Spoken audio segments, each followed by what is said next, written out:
मैं भी क्षमा प्रार्थी हूँ। मैं लालसोट से आ रहा हूँ, तो वहाँ से थोड़ा सा समय ज़्यादा लग गया।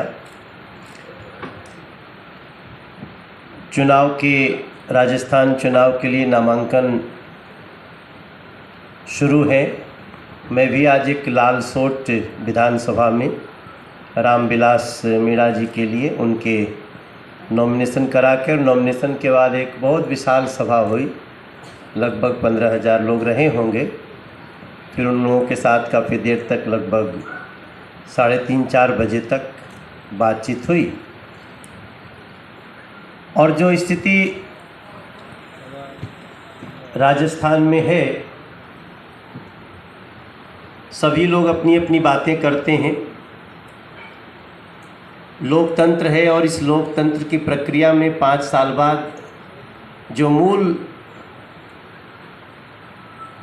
संवैधानिक व्यवस्थाओं में जो देश के मूल मालिक लोग हैं, जनता, आम जन, वो लोग अपना फैसला देते हैं। और वो घड़ी आ गई है राजस्थान में। इसके लिए नॉमिनेशन की प्रक्रियाओं में अभी और भी जाऊंगा। मैं कल दौसा क्षेत्र में रहूंगा, और इसके पहले भी मैं राजस्थान के दौरे पे रहा हूं, कभी उदयपुर, कभी चित्तौड़। जब हमारी परिवर्तन यात्रा चलती थी, तो मैं अपने प्रदेश के अध्यक्ष सीपी जोशी जी के साथ और अन्य नेताओं के साथ मैंने किया। मैं राजस्थान की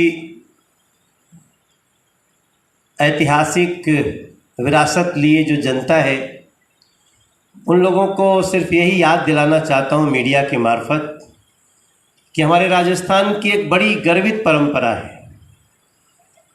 राजस्थान में भले ही दिल्ली का सांसद हूँ, मूलतः बिहार का रहने वाला हूँ, मेरी कर्मभूमि मुंबई है,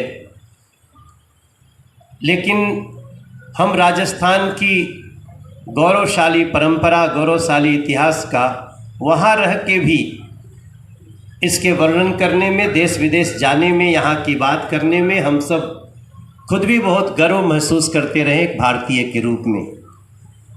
लेकिन हम राजस्थान की जनता को याद दिलाना चाहेंगे कि उस गौरवशाली परंपरा को इन पिछले 5 वर्षों में अशोक गहलोत जी की सरकार ने, कांग्रेस की सरकार ने जो नुकसान पहुंचाया है, वैसा हमने भारत के इतिहास में और किसी राज्य में नहीं होते देखा। आज उस गौरवशाली राजस्थान की जब चर्चा हो रही है, और जब हमारे देश के बच्चे अन्य राज्यों में या राजस्थान के बच्चे जब ये सुनते हैं कि भ्रष्टाचार में सबसे अव्वल अगर कोई राज्य है तो एक 5 साल के अंदर बन गया वो राजस्थान, अशोक गहलोत जी कांग्रेस की सरकार के नेतृत्व में। बेटियों के बलात्कार के मामले में नंबर 1 बन गया राजस्थान। और इसका दुख मनाने की जगह यहाँ के मंत्री सदन के, विधानसभा के फ्लोर पे इसका मखौल उड़ाते देखे गए। मैं एक वीडियो देखा जिसमें एक मंत्री जी कह रहे हैं, हाँ भाई अब तो बलात्कार में नंबर 1 है, अब क्या करें, और हंस रहे हैं। और जो आगे की लाइन बोले वो तो राजस्थान क्या पूरे देश को शर्मसार करने वाला था कि इस मामले कहते हैं मर्दों का प्रदेश। अब उनको मैं बार बार याद दिलाना चाहता हूँ, ये मर्दों का प्रदेश है राजस्थान, लेकिन आपने जो 5 साल में दिया उसके ऊपर क्या आप कह रहे हो, आपको शर्म आनी चाहिए। और उसके पीछे जो 35-36 विधायक बैठे हुए वो अट्टहास कर रहे हैं। तब मुझे राजस्थान के लोगों को याद दिलाना पड़ता है, एक देश के एक सांसद के रूप में भी, भारतीय जनता पार्टी के एक कार्यकर्ता के रूप में भी, और एक कलाकार हृदय के रूप में भी। जब मैं ये सुनता हूं कि राजस्थान दलित भाई बहनों पे अत्याचार के मामले में नंबर 1 है, तो उस दुख की सीमा हमारे साथ साथ जो सुनता होगा उसको भी नहीं होती हो। जब हम सुन रहे हैं कि 70 लाख युवाओं का भविष्य बर्बाद कर देने वाले पेपर लीक, और पेपर लीक के मामले में इस 5 साल में राजस्थान नंबर 1, कर्ज लेने के मामले में राजस्थान नंबर 1। जो यहां बच्चा पैदा भी हो रहा है तो वो भी लगभग 71,000 रुपए के कर्ज में पैदा हो रहा है।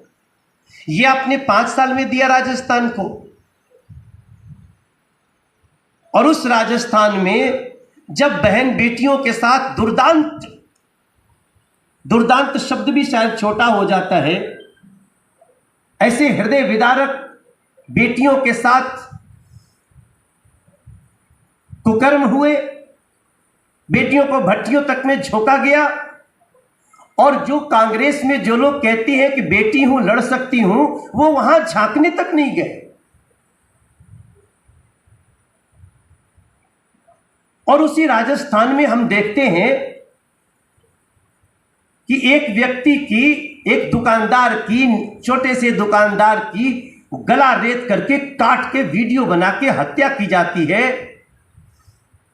और उस पर भी राजस्थान सरकार का रवैया ऐसा ढुलमुल, उसको ऐसे छोटी मोटी घटना कह करके आगे बढ़ जाते हैं। आज दुनिया में हमास की चर्चा हो रही है। इजराइल पर, निर्दोष पर, दुनिया भर के भी कुछ बच्चे जो गए थे इजराइल में, जो हमास के आतंकवादियों ने अटैक किया, अगर सही मायने में देखिए तो कन्हैया लाल की घटना उसकी शुरुआत लगती है वैसे आतंकियों की।